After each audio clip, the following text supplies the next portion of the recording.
Bom dia, boa tarde, boa noite, torcedora e torcedor do Orlando Magic. Eu sou o Wagner e este é o episódio número 21 do nosso querido Madcast Brasil. Sejam todos muitíssimo bem-vindos.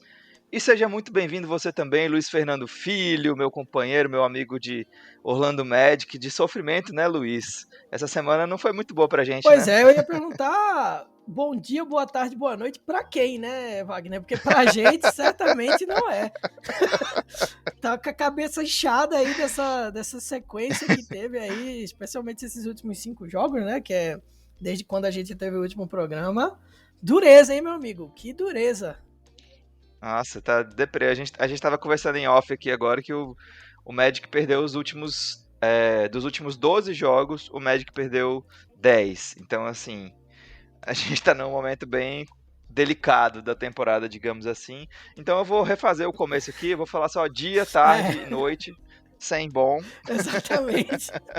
Se por acaso você É, caiu aí, você que tá ouvindo, caiu de paraquedas aqui e torce para um outro time, a depender do time que você torce, aí sim, bom dia, boa tarde, boa noite. Né? Então, se você torce, sei lá, pelo Clippers, né, nosso amigo Lucas Davi, ou enfim, outros times aí, muito bem-vindo aí, obrigado por ouvir a gente, mas torcedor do Magic não tá muito feliz não, ultimamente. nossa, os grupos do Magic estão bombando, né? Então, O pessoal pedindo pra implodir, demitir o Clifford, trocar todo mundo. A galera tá inquieta, né, Luiz? tá inquieto. Sempre após uma derrota vem aquela pergunta que eu acho que é a grande pergunta que todo torcedor do Magic faz, né? Se vale a pena fazer mais um tank ou não, né? Então rola muito debate sobre isso. Tem sempre. O Mobamba tá sempre na roda ali também, né? Assim, de debate, a frustração da torcida. A gente vai falar ao longo do programa também sobre o Mobamba, mas são pautas recorrentes aí, né? Dos grupos que a gente participa, Wagner, do Magic, especialmente nas derrotas, né? Tá difícil. Só pra situar o pessoal, o Magic tá hoje. A gente tá gravando no sábado, porque a gente esperou o jogo de sexta, que foi contra o Clippers, né? Geralmente a gente grava na quinta noite e solta o episódio na sexta, mas a gente resolveu esperar porque tinha o jogo na sexta, então a gente tá gravando no sábado. Então hoje, sábado, 30 de janeiro, o Magic tá em terceiro na divisão sudeste do leste, né? Com 8 vitórias e 12 derrotas. E nessa última semana, perdemos para o Indiana Pacers 120-118, lá em Indiana. Perdemos para o Hornets 107-104, dois jogos bem parelhos. Aí depois ganhamos do Hornets 117-108. Depois perdemos do Kings 121-107 e perdemos do Clippers 116-90. Vamos entrar um pouquinho rapidamente em cada um desses jogos, Luiz? Vamos. Pra dar um tapa aí, né? Falar o que aconteceu, o que, Ah, que a gente viu, o que ficou de lição, o que foi bom, o que foi ruim. Vamos começar aqui pelo jogo contra o Pacers, né? 120-118 para os Pacers. Foi um jogo que foi decidido na prorrogação. O Magic teve todas as chances do mundo de ganhar no tempo regular. Teve uns erros de arbitragem ali que, para mim, foram claríssimos. Assim, eu fiquei revoltado no dia. Uma falta no Fournier no último quarto, que o Magic tinha a bola ali nos últimos segundos, estava faltando 17 segundos, eu acho que o Magic tinha a bola e estava ganhando. Aí o cara não só não deu a falta, como deu a posse pro Charlotte, e o Charlotte conseguiu empatar e levou o jogo para prorrogação. Mas foi um jogo muito frustrante por outros motivos também, né, Luiz? O Vucevic teve um jogo atípico, né? Foi bem ruim a atuação dele nesse jogo, bem abaixo do que a gente está acostumado nessa temporada, né? Que ele está jogando muito, candidatíssimo para All-Star. Ele chutou 29 bolas nesse jogo e acertou só 10, né? Ainda assim, ele terminou com 24 pontos e 12 rebotes. Mas foi um jogo bem atípico para ele, né, Luiz? a gente tá acostumado a toda semana. Eu acho que foi até bom, Wagner, porque toda semana a gente bate na mesma tecla, né? Todo mundo jogou mal, mas o Fournier jogou bem. O Fournier, porra. O Vucevic jogou Olha bem. só o ato falho. O Vucevic jogou bem. Então é até. Bom não é, né? Porque a gente fica chateado, mas é algo fora da curva, como você falou, porque ele é a liderança. Mesmo assim, ele teve uma pontuação grande, isso mostra o quanto esse cara produz, né? E não necessariamente essa produção, como nesse jogo teve, é uma produção positiva em termos de impacto no jogo. Um jogo que ele não foi bem, ele ainda assim conseguiu fazer muitos pontos. O Aaron Gordon quase fez um triplo-duplo, né, nessa partida, De novo, de né? novo, mas assim, teve algumas chances ali no final, não conseguiu converter. É um pouco daquela frustração que a gente tem com o Aaron Gordon aí de não dar o salto adiante também, né? Eu acho um pouco. Eu acho que se tem coisas importantes e coisas interessantes para tirar desse jogo é que teve um daqueles diversos exemplos de começos e períodos ruins no jogo, né? Contra o Pacers aí nesse começo, e depois conseguiu voltar aos eixos, né? Conseguiu manter o jogo equilibrado ali, teve um bom desempenho de 3 pontos, né? Acertou 46% dos chutes aí de 3 pontos. Então, é uma daquelas derrotas que eu costumo falar aqui no podcast, que é aquela derrota que dói mais para mim. Porque ver o Magic apanhar do Kings deixa revoltado. De ver o Magic apanhar do Clippers, a gente, velho, já sabia que ia rolar isso. A gente A entende, gente né? entende, tá na hora do calendário ali, o Clifford bota esse jogo aqui contra o Clippers a gente vai perder, não tem como, no planejamento. Agora, essa vitória que essa derrota que é uma vitória palpável, né? Uma vitória que o Magic poderia conseguir e não conseguiu, frustra bastante. Eu acho que isso entra também um pouco no jogo com o Hornets, né? Eu acho que entra também nessa categoria aí, especialmente no do Hornets, que já já a gente vai entrar nesse assunto, porque o apagão foi, assim, uma das coisas mais assustadoras que eu vi nos últimos tempos aí, a forma como o Orlando perdeu aquela vantagem que estava uma vantagem super confortável na reta final do jogo. É uma coisa típica do Magic, mas derrotas assim pesam bastante e impactam no vestiário também, sabe? Eu queria destacar algumas coisas aqui. Além do Vucevic não ter ido muito bem no ataque, apesar dos números serem bons, o aproveitamento dele não foi bom, mas no final ali também ele foi abusado pelos Sabonis no 1 contra 1.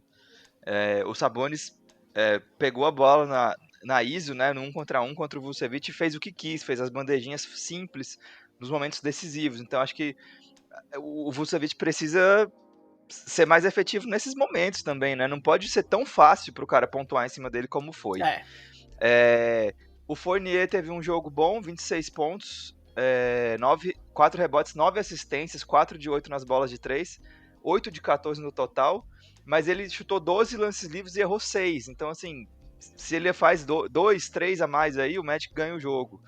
Então, nesse sentido foi bem ruim. Ele errou os arremessos finais ali também, mas eu achei que foram bons arremessos. O primeiro a bola entrou e saiu, no segundo ele conseguiu ficar livre, a bola não caiu, mas no geral ele teve um jogo legal. E o Aaron Gordon, essa é uma coisa que não entra na minha cabeça. Quando o jogo começou contra os Pacers, em 2 minutos de jogo, eu olhei o cronômetro, em 2 minutos de jogo, o Aaron Gordon tinha 11 pontos. Então, assim, aí você já pensa, né? Putz, é É o hoje, né? jogo Aaron dele. Gordon entra 40 pontos. Aí você vê que ele termina o jogo com 17. Então, assim, ele jogou 37 minutos. Com 2 minutos ele tinha 11 pontos. Nos outros 35 minutos, ele fez 6 só. Ele chutou 10 bolas.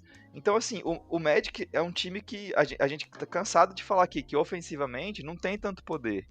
É um time que não tem jogadores que pegam fogo muito fácil, que tem muita facilidade para colocar a bola na cesta.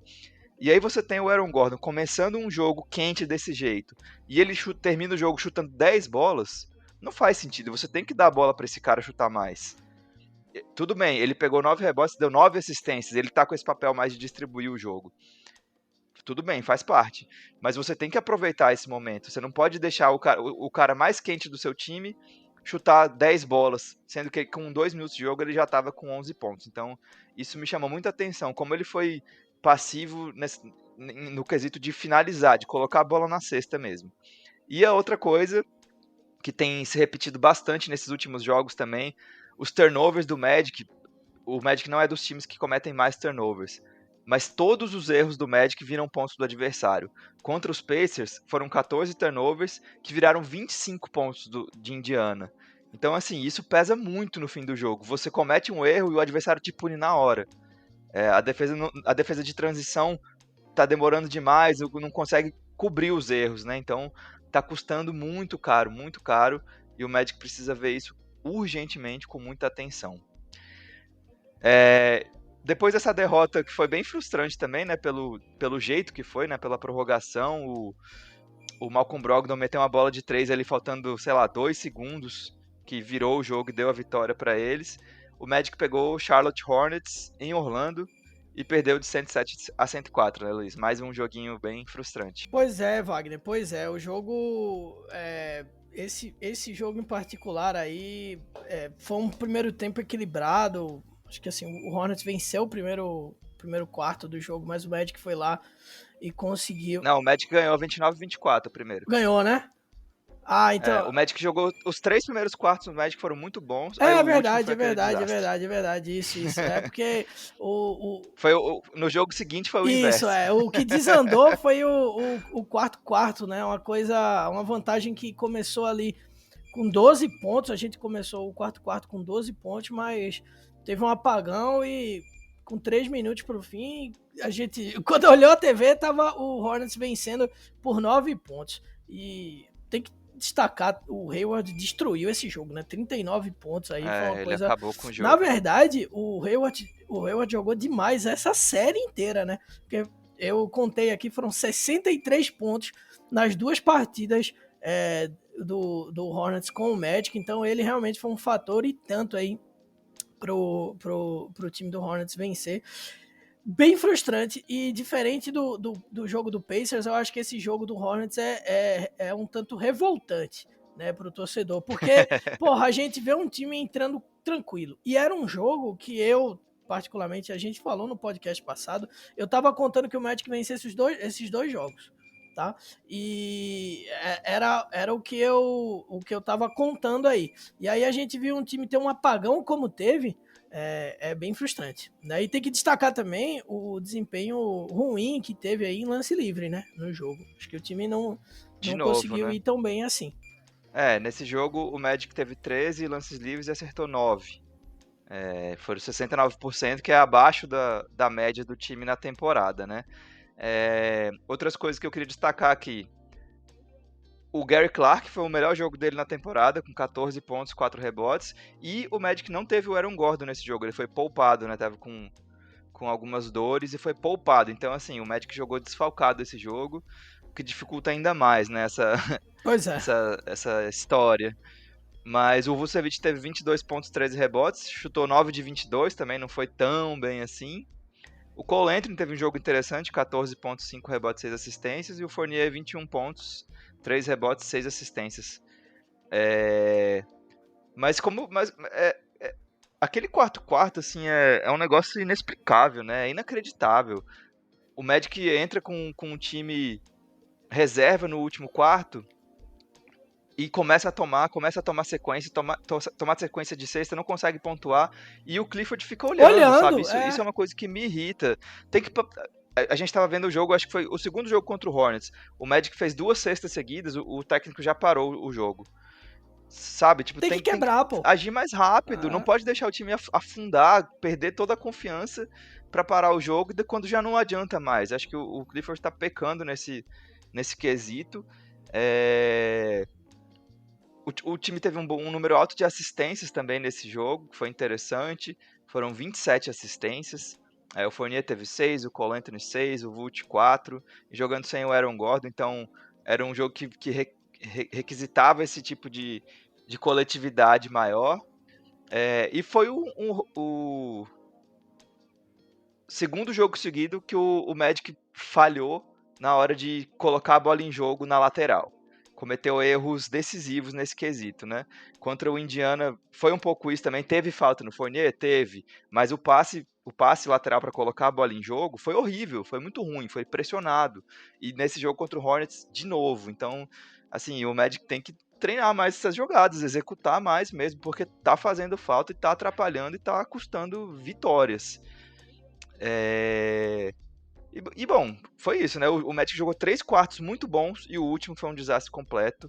Até o placar, assim, dá até um pouco de vergonha de falar. Foi 33-18 pro Hornets.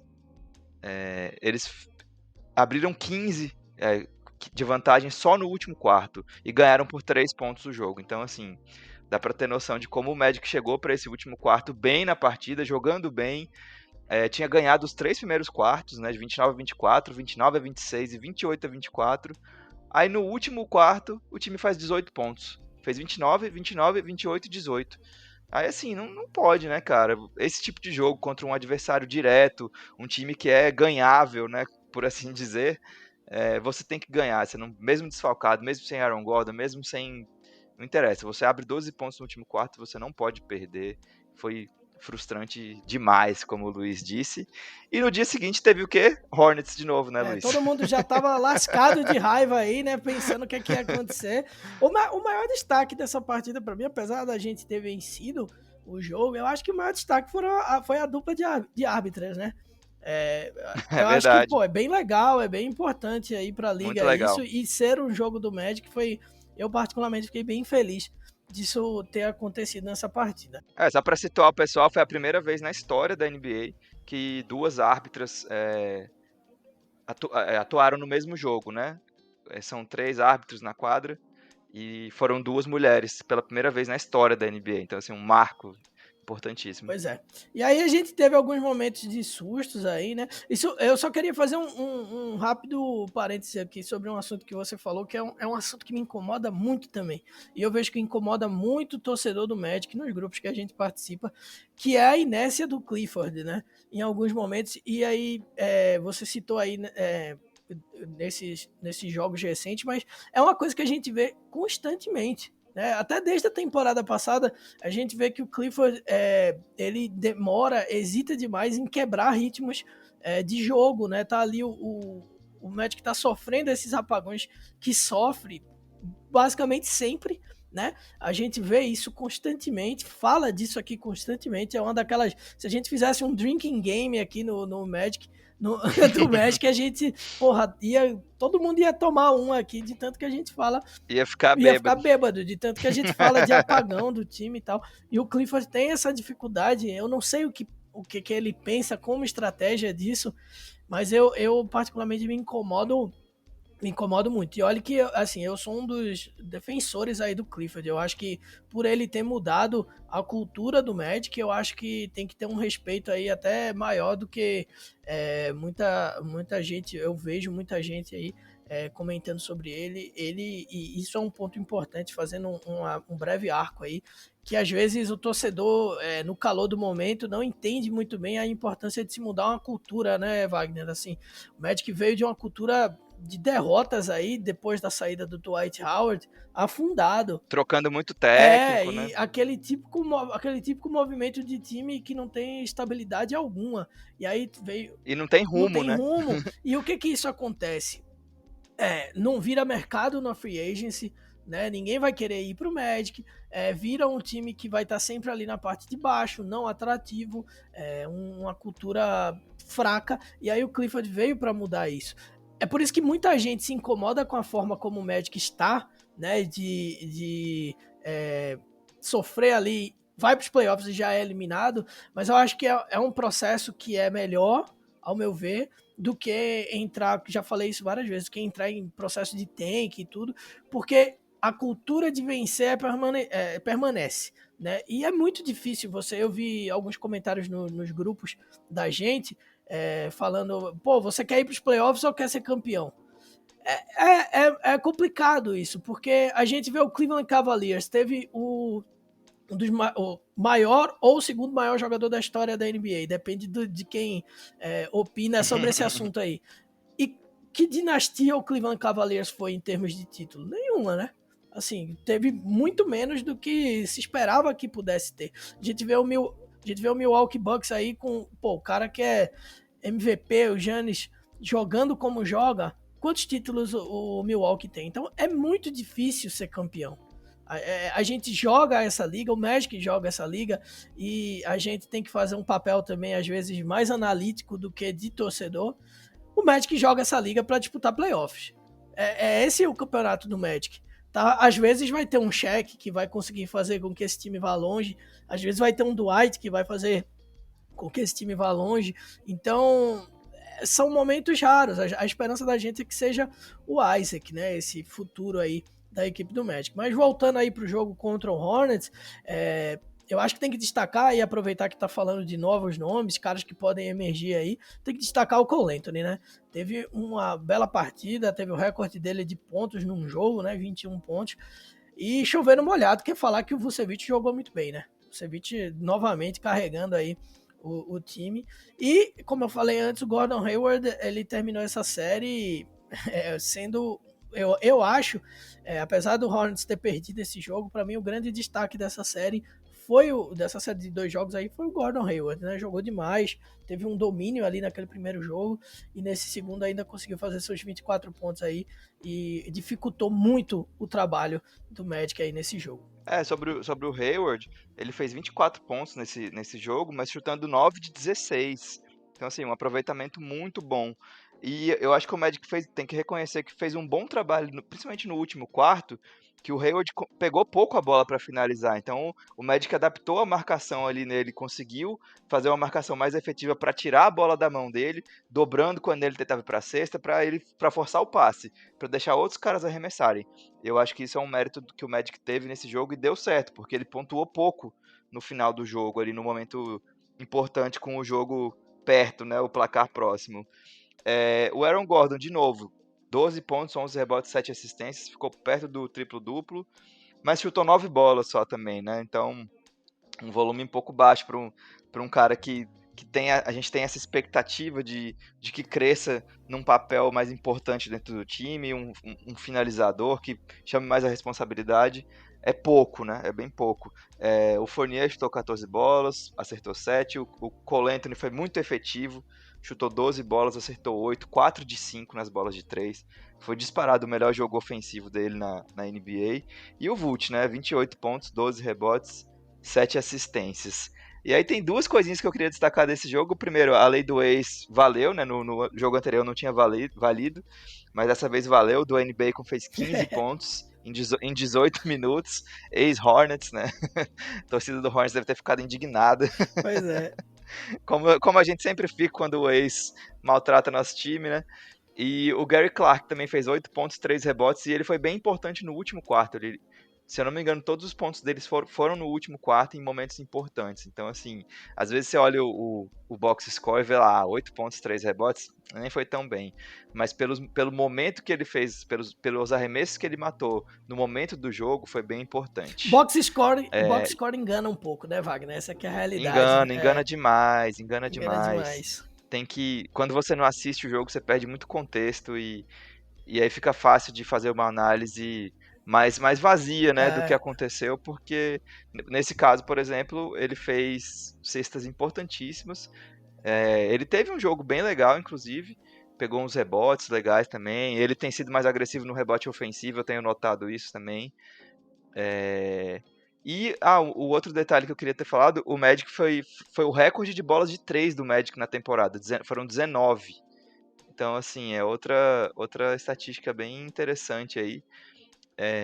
O recorde anterior, deixa eu ver aqui, ó, tinha sido 17 contra Charlotte no jogo anterior e 17 contra Indiana. Então, assim, o Magic, essa é outra coisa que eu queria destacar, o Magic vem numa crescente interessante nas bolas de 3, tanto em quantidade como em aproveitamento.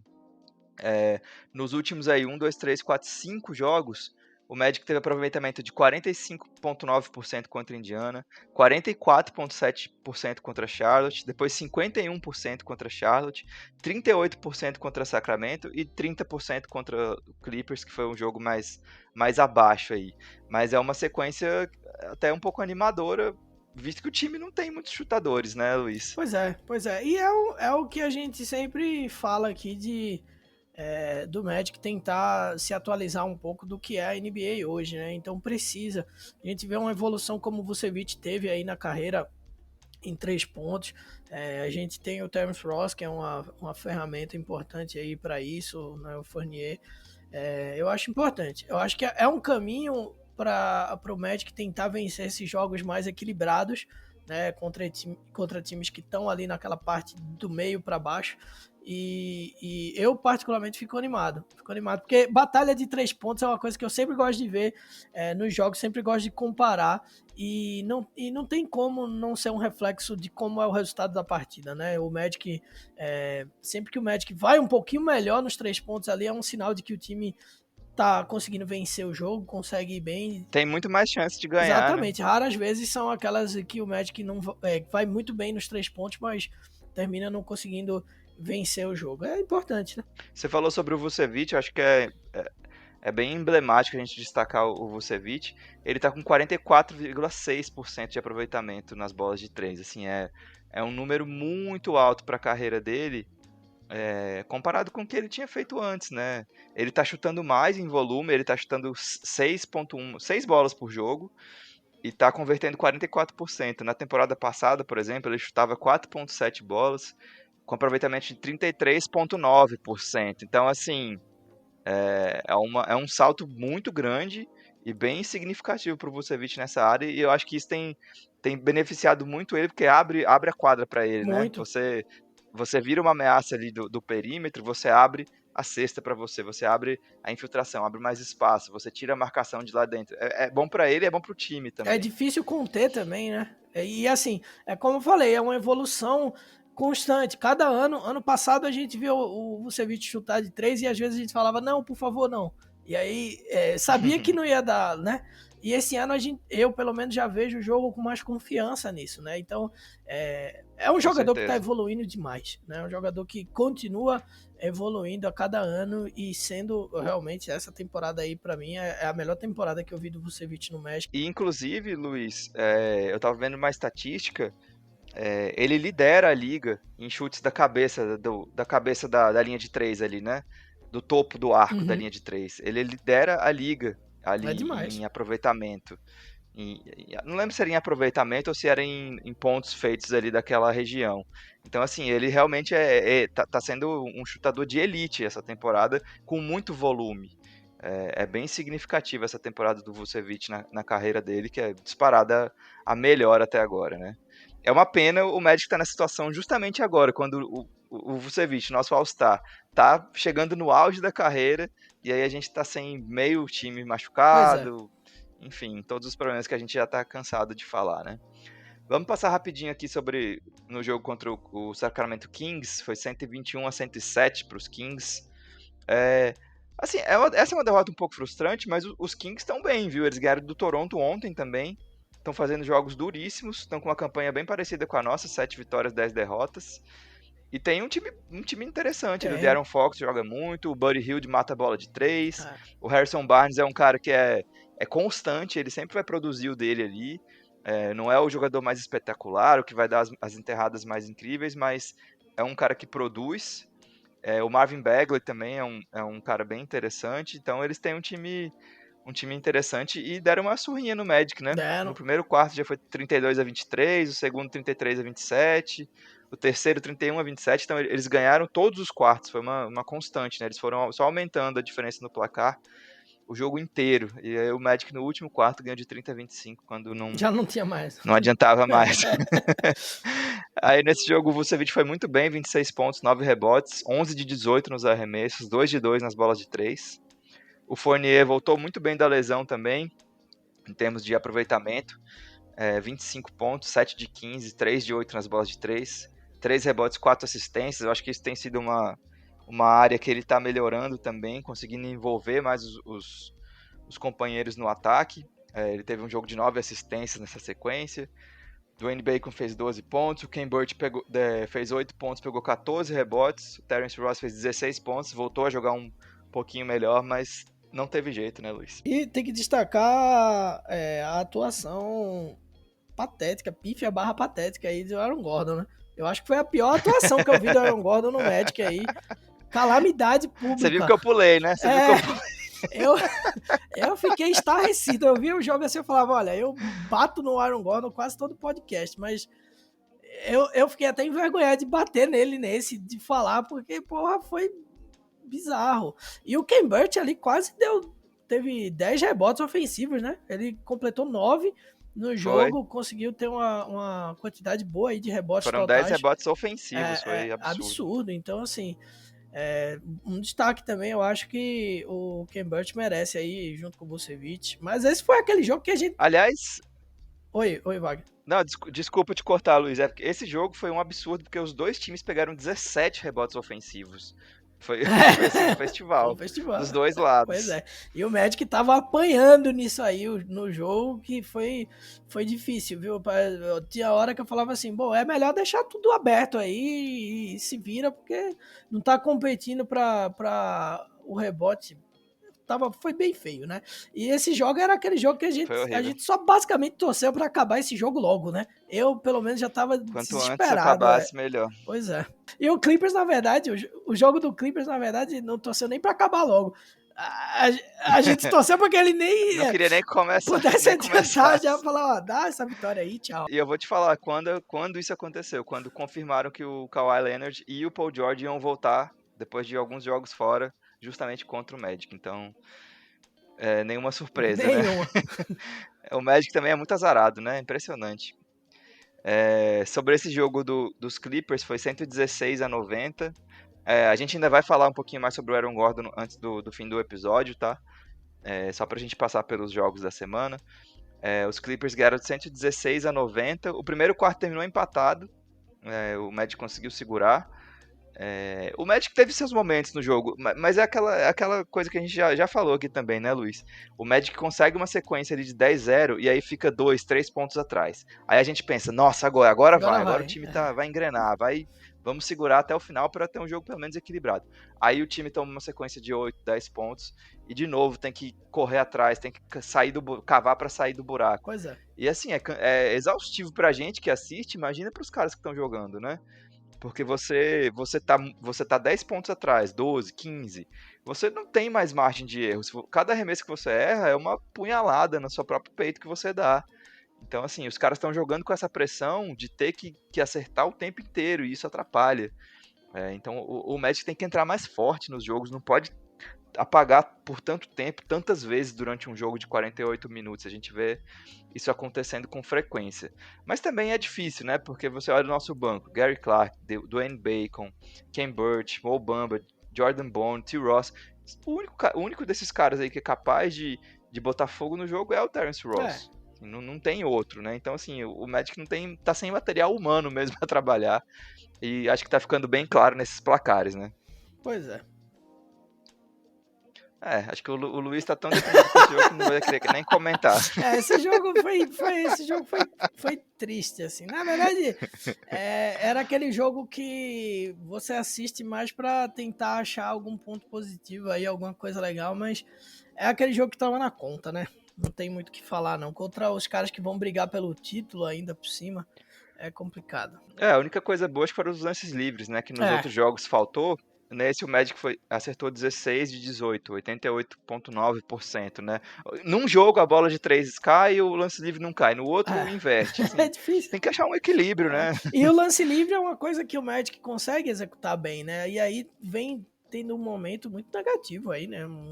Alguns jogos bem abaixo aí do que podia. E é um fator importante para o Magic se manter competitivo. A gente falou dos 3 pontos como algo a mais aí, mas o lance livre ali, a boa execução de lance livre de todo o jogo do Magic é um fator importante. Total. E só pra completar também, a gente falou do Paul George e do Kawhi, que voltaram nesse jogo. Juntos eles fizeram 50 dos 116 pontos dos Clippers. Então, assim, eles não só voltaram, como voltaram com vontade de jogar e aparecer, né? Então foi bem difícil desde o começo. Esse jogo o Vucevic foi muito mal, né? Ele fez 10 pontos, 6 rebotes, foi com certeza o pior jogo dele na temporada. Esse jogo foi ruim para todo mundo, ninguém foi bem. Só o Terence Ross foi bem, que terminou com 24 pontos em 8 de 12 nos arremessos. Mas ele jogou sozinho. Fora o Terence Ross, só o Vucevic chegou nos dígitos duplos na pontuação, com 10 pontos. Ninguém mais, assim, acho que isso dá pra encerrar esse assunto. E bem abaixo, né? 10 pontos Vucevic fazer é uma coisa que a gente tá acostumado com um pouco mais, pois né? Não, a gente fazia tempo que a gente não via isso acontecer. Mas vamos continuar, Luiz. Eu destaquei alguns pontos aqui que eu queria que a gente falasse sobre. A gente acabou de falar sobre isso, na verdade, né? De como o Magic tá permitindo que os adversários façam corridas muito longas, pontuando muito e sem tomar cestas, né? São os famosos apagões. Aí, nos últimos jogos aqui contra Minnesota, o Magic tomou uma run de 20-2. Aí depois contra Indiana tomou 20-4. E depois contra Charlotte tomou 25-4. Então, assim, o Magic fica minutos a fio sem pontuar. E aí você acaba, né? Você mina a sua confiança, porque cada cesta do adversário te destrói, vai te corroendo por dentro, e você vai do outro lado, amassa o ar, amassa o ar, amassa o ar. Então, assim, o time tem que lidar com isso o quanto antes, porque não tem explicação, né? Você joga bem 3/4 de basquete, jogando coletivamente, fazendo a bola rodar, indo lá dentro do garrafão para soltar a bola para fora, colocando o Vucevic em boas situações ali num contra um para jogar de costas para cesta ou arremessar de três. E aí, de repente, nada mais funciona, a bola para de cair, você começa a forçar arremesso, começa a ter muito um contra um, que é o ponto fraco do Magic no ataque. O Magic não tem bons jogadores de um contra um. E você vê o Aaron Gordon tentando definir no 1 contra 1 com aqueles fadeaways que acho que essa temporada nenhum caiu, porque é horrível o aproveitamento dele, mas ele continua tentando. E aí você sai do que o seu time faz bem e apaga, mata o time, e aí pra voltar para aquele ritmo fica difícil, né? E aí você toma essas sequências de 25-4 do Charlotte. Aí como é que você se recupera disso, né? Pois é, e aí a gente já bateu nessa tecla sobre o Clifford também ter alguma dificuldade ali de quebrar esse ritmo, né? Com tempos e tentar fazer com que o time volte ao eixo. E o mais importante de tudo, né? O Magic não tem peças para tentar diminuir essa vantagem. Ou fazer o contrário. Quantos jogos, se a gente for pesquisar aí, o Magic tem essas sequências em várias partidas, né? São pouquíssimos, a gente não consegue ver o Magic abrir 20-4 num jogo, numa sequência boa, 25-4 num jogo, sei lá, alguma coisa dessa, entrar num ritmo ofensivo nesse nível aí. Então entra muito naquela categoria de apagão do time realmente, que o time vai muito abaixo, e aí o apagão deixa de ser só em quadra, que a gente fala muito do apagão dos jogadores, mas eu acho que o Clifford entra nessa categoria apagão também, sabe? Um pouco, assim, entra todo mundo num ritmo de inércia ali, né? Ritmo de inércia é mal demais, né? Mas, assim, entra todo mundo numa inércia, assim, grande, e o reflexo é isso aí que a gente vê na sequência. E quando o seu time tá numa sequência ruim dessa, não tá conseguindo pontuar, você tem que pedir tempo, desenhar uma jogada e colocar os jogadores numa situação favorável para eles arremessarem e conseguirem a cesta e recuperar um pouco de confiança, né? Senão você vai continuar naquele buraco, naquela lama atolado sem conseguir sair. A gente tem visto o Clifford demorar demais para fazer esses ajustes, parar o jogo mesmo, pedir os tempos, né? Próximo assunto da pauta aqui seriam as bolas de três, mas acho que a gente acabou de falar, né? Que como o Magic está encontrando um ritmo melhor e conseguindo um aproveitamento melhor nos últimos jogos. E aí eu acho que vale a gente falar um pouquinho sobre Cole Anthony, né, Luiz? Vale Que bastante. tá despontando na briga pelo novato do ano. Por que não, né? O Ball aí tá na vantagem ainda, mas eu fiquei feliz de ver. Mas quando eles jogaram um contra o outro, lá o Cole Anthony deu uma surra Pois nele. era esse ponto que aí que eu ia chegar. Todo mundo tá falando, não, tá barbada pro Ball ganhar e tal, o melhor Ball, né? E eu acho que o Cole Anthony tende a tornar essa briga um pouco melhor aí. Ele tá crescendo a cada semana no debate de novato do ano aí. Porque é uma coisa que a gente já falou aqui, né, Wagner? É um tanto até Ele óbvio. apareceu, só um parêntese, ele apareceu no top 5 lá. A NBA faz uma lista, né? Acho que é semanal. E ele apareceu pela primeira vez no top 5 dessa lista. Pois Então é. ele tá começando a chamar E atenção. vai chamar ao longo da temporada, porque ele provavelmente vai ser o titular aí durante a temporada, ou não sei o que vai acontecer daqui para frente. Então a tendência é realmente ele entrar nessa briga bem. É verdade. Só pra gente pontuar aqui também, ele tá com médias de 10,6 pontos, 4,4 rebotes, 3,6 assistências. E 1,9 turnovers, que eu acho que é um número legal, um número baixo de turnovers aí para um novato chegando na liga, um novato que não teve training camp, não teve summer league, teve pouquíssimo tempo de treino junto com os companheiros, jogando 26, quase 27 minutos por jogo já. É bem interessante, né? E sobre os aproveitamentos dele nos arremessos, que acho que ainda tem muita margem para melhorar, né? No geral, ele está com 35,5% de aproveitamento, que é bem baixo, e nas bolas de 3, 31,9%. Melhorando um pouquinho, já fica num nível bem legal para o jogo dele e vai abrir muito bem o jogo dele. Mas eu tô, tô arriscando aí que o Cole Anthony pode beliscar esse prêmio, viu? O LaMelo Ball tem jogado muito bem, tem produzido mais números, né? Acho que isso conta muito também. Mas se o Cole Anthony engatar uma sequenciazinha aí, por que não? Pois é, pois Podemos é. ter um novato do ano E aí. seria um alento, né? Seria uma Pois é, alegria. seria um Um afago, afago né, no no, nosso no cansado coração. torcedor, É. cansado de sofrer, podia receber esse afago de Cole Pois Anthony, né? é. Luiz, agora vamos para passar, acho que o ponto mais polêmico desse episódio, que é o que fazer com Aaron Gordon. O que você acha, cara? Ah, é aquela polêmica que a gente já traçou tantos cenários sobre isso. Eu acho que é inevitável uma troca. E eu digo mais, assim, eu acho que a troca do Aaron Gordon é positiva para o Magic e para o próprio Aaron Gordon. A depender do time que ele vá, a gente pode ver um jogador muito mais interessante aí em desenvolvimento na liga. Eu acho que o Aaron Gordon bateu no teto ali no Magic já, no Orlando Magic, tá?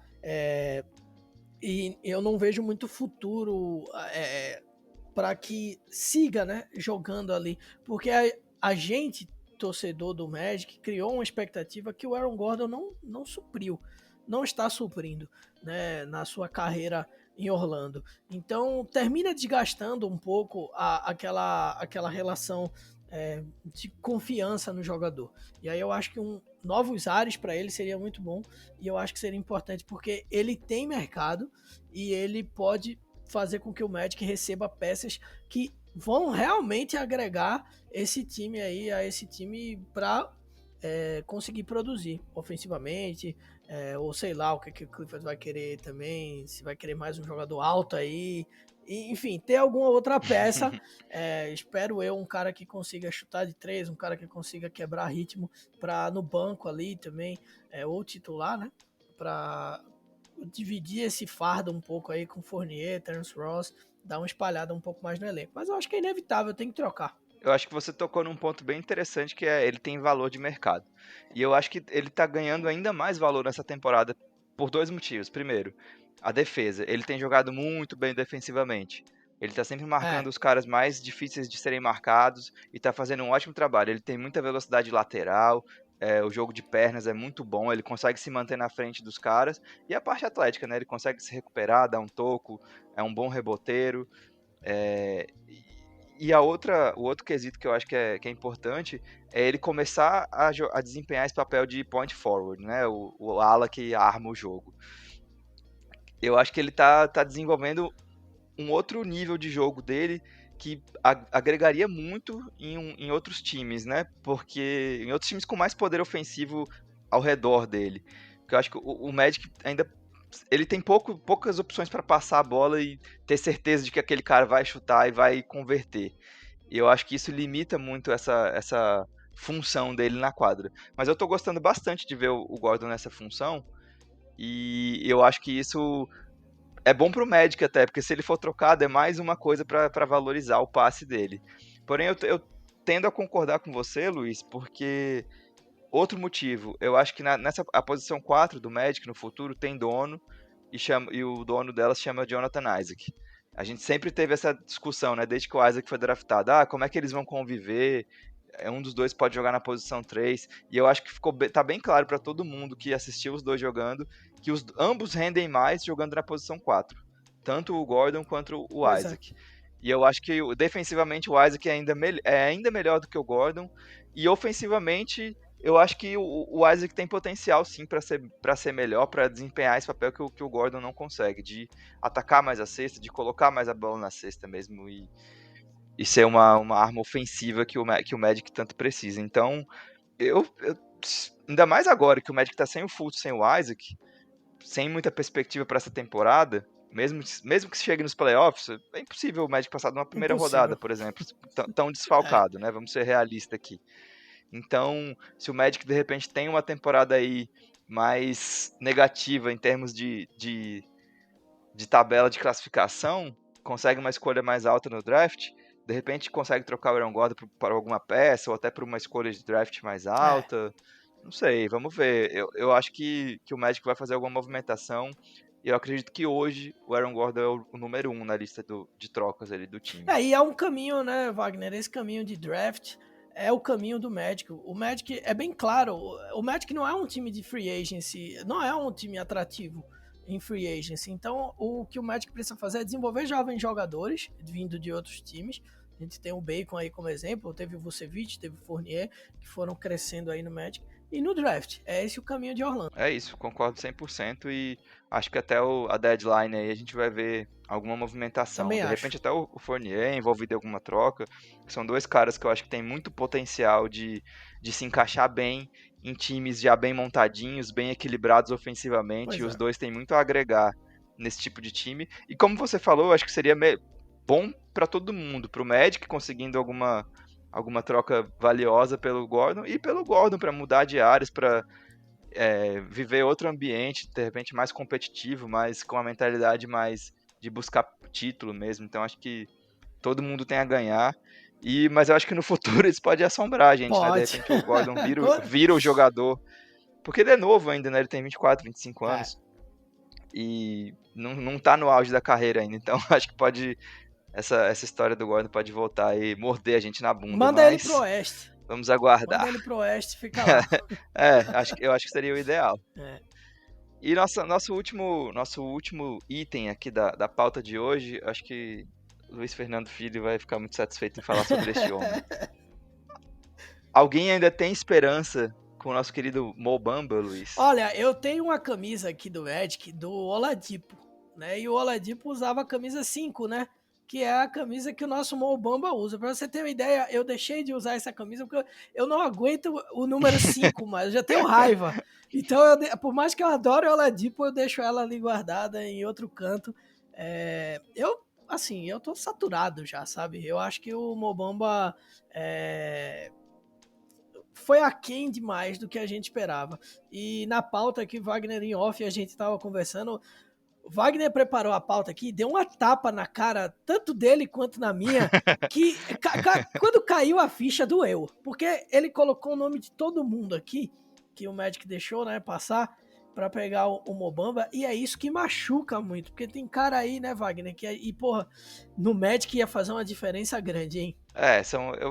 Eu peguei aqui 1, 2, 3, 4, 5, 6, 7 jogadores. Que todos foram escolhidos depois do Mobamba, né? O Bamba foi a escolha 6 do draft. Inclusive, acho que. Será que a gente já pode cravar, Luiz, que esse foi um erro dessa gestão aí Acho. do Magic? Já podemos cravar isso? Acho que sim. Ou já podemos desistir de Mobamba? Eu já larguei já. Ele tem 22 anos, né? Mas assim, é muito complicado, né? Porque ele não joga, ele simplesmente não joga. A gente não tem informação sobre o que acontece com ele. Ele teve Covid, a gente sabe que ele não se recuperou, demorou para se recuperar. Mas agora ele tá liberado para jogar e não joga, né? Então, assim, o que tá acontecendo com o Mobamba? A gente não sabe. E aí eu fiz essa lista de jogadores que foram selecionados depois do Mobamba no draft. E essa lista tem Colin Sexton, dos Cavs, Mikal Bridges, que tá no Phoenix, posição 3, que é uma que o Magic precisava desesperadamente, que hoje a gente tem James Ennis nela. Shai Gilgeous-Alexander, um armador. O meu favorito, o cara que eu queria ver muito no lugar do Bamba, se eu pudesse refazer o draft hoje, acho que eu escolheria ele. Michael Porter Jr. do Denver Nuggets, um ala, posição 3, forte, alto, bom chutador, excelente reboteiro. Para mim seria a peça assim excepcional. Ele seria bom tanto para ele quanto para o Magic, esse casamento aí. E ainda tem outros caras, tipo Dante DiVincenzo, que seria um cara interessante também, o Devonte Graham, que tá nos Hornets, e o próprio Wendell Carter Jr., que tá nos Bulls, né? Que é um pivô que pelo menos joga, né? É um cara que não tem chute de 3 também. Também não, porque o Bamba até tentou desenvolver, né? Mas é um cara que joga. Eu acho que isso já é uma vantagem. Qualquer um que joga já é uma vantagem contra Mobamba. Exatamente. E aí, como você falou de erro de estratégia, era uma estratégia bem invisível, né? O O Mo Bamba veio para ser a sucessão do Vucevic. O Vucevic estava já num certo desenvolvimento. Eu acho que o Magic pensou que ele ia bater num teto ali e já ia tentar uma troca, e o Bamba ia tomar, pedir passagem e assumir o posto titular. E o que aconteceu foi justamente o contrário. Errou! Errou, assim, apoteoticamente, porque o Mo Bamba não joga e o Vucevic teve uma E o temporada Vucevic virou All-Star. All-Star. Então, ficou com esse rolo na mão, porque o Mo Bamba, convenhamos, o Mo Bamba, mesmo se tivesse uma oportunidade um tempo aí, ele teria que estar jogando muito bem naquele tempo que ele tivesse em quadra para o Magic pensar em trocar um cara que está jogando no nível All-Star, né? É um cara que é o melhor jogador do time. Exatamente. Então, quem sabe, lá na frente, se fosse um cenário assim, o Magic poderia pegar peças que tornasse esse time um pouco melhor e o Mo Bamba desenvolvesse, né, conseguisse crescer, mas não é o caso. Então, basicamente, o que a gente vê hoje é uma plena confiança no Vucevic como futuro mesmo do Magic, não só presente, e a gente tá tendo que ver o Ken Burch ter uma ótima temporada aí esse ano, que é surpreendente até para mim, Limitadíssima, né? limitadíssimo. Eu gostei e agradeço o desempenho dele na temporada anterior, enfim, tudo que o Burt fez, mas no podcast que a gente gravou antes do começo da temporada, eu falei que eu não renovaria com o Ken Burt, porque eu acho que era um momento para tentar outra coisa, mas sem o Bamba vai fazer o quê? Tem que deixar o Ken Burt lá. Então, A gente até recebeu uma pergunta no nosso Twitter, lá no Madcast Brasil, sobre isso, né? Por que o Bamba não joga? E aí eu falei, olha, hoje o Burt é um jogador melhor do que o Mobamba. Assim, quando o Burt entra, ele se entrega, ele pega rebote, ele dá toco, ele defende, ele se joga nas bolas, ele pega muito rebote ofensivo, ele é ótimo nos bloqueios, ele é ótimo bloqueador para deixar o arremessador livre, o cara da bola. E é um cara que se entrega o tempo inteiro. Tá sempre participando do jogo ativamente e causando impacto positivo. E aí o Bamba, quando entrou, o que a gente viu? Um cara passivo, correndo, trotando, mole nos rebotes, mole nos bloqueios, um defensor abaixo da média. Então, assim, é difícil você. Eu entendo, o torcedor quer ver o Mobamba jogar, quer ver ele se desenvolver, mas a realidade é que hoje ele é pior do que o Ken Burch. Então não faz sentido se você ser o Clifford e você ter um jogador que entrega mais e colocar outro só porque ele é mais novo, porque ele foi escolhido no draft mais alto, enfim. Eu acho que esse critério não entra em quadra. Para merecer o tempo, você tem que entrar em quadra e fazer por merecer. E, infelizmente, Mobamba não fez isso. E aí eu fico imaginando, né? O que seria do Magic com o Mikal Bridges na posição 3, com o Michael Porter Jr. na posição 3, que era uma coisa que podia ter acontecido, bastava o Magic querer. Podia até ter feito um... Fazido é foda. Podia até ter feito um trade down ali da posição 6 para uma mais para baixo para escolher um desses caras. Mas assim, é complicado também, né? Porque agora a gente é engenheiro de obra pronta, né? A gente sabe o que esses caras estão rendendo na NBA e o que não estão. Mas realmente foi uma aposta mas dói, né? que até agora é desastrosa no Mobamba. Dói ver esses nomes aí. Eu sou sempre a favor da... Pois é, dói demais. Eu sou sempre a favor da paciência com o jogador jovem, né? Na NBA. Muitos demoram para se desenvolver e tal, mas realmente o Bamba ele não mostrou nem flashes, né, de ser um grande jogador, de ter um futuro bom na liga, de ser um cara de rotação mesmo, nem eu digo de ser um titular, de ser uma estrela, eu digo de ser um jogador de rotação da NBA, de ser um reserva decente na NBA. Hoje a gente não tem essa certeza. Não dá nem pra gente pedir pra ver um desenvolvimento do Bamba, porque a gente não viu nada, o Bamba nem fez. Então como a gente vai pedir um desenvolvimento, né?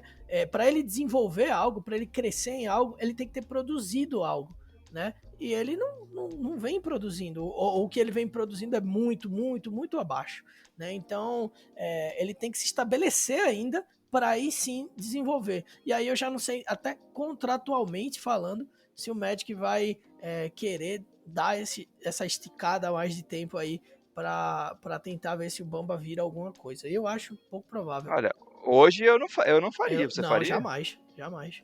E eu acho difícil, muita gente falando de tentar alguma troca, etc. Eu acho até difícil um cenário de troca, por mais que haja um potencial. O pessoal da NBA tá vendo, né? Sabe, tem as informações e vê que o Bamba sequer entra em quadro e quando entra é naquele garbage time já ali de que não vale nada, ganha uma minutagem ali para tentar ganhar tempo de quadra. eu acho muito pouco. Eu acho que o cenário vai terminar sendo uma dispensa mesmo. Olha, tenso, porque ele tem mais uma temporada de contrato, né? É. 2021-22, ele tem o contrato de novato dele ainda um valor de 7 milhões e meio de dólares. Então, assim, não é um valor baixo, né, para um cara que não tá entregando nada.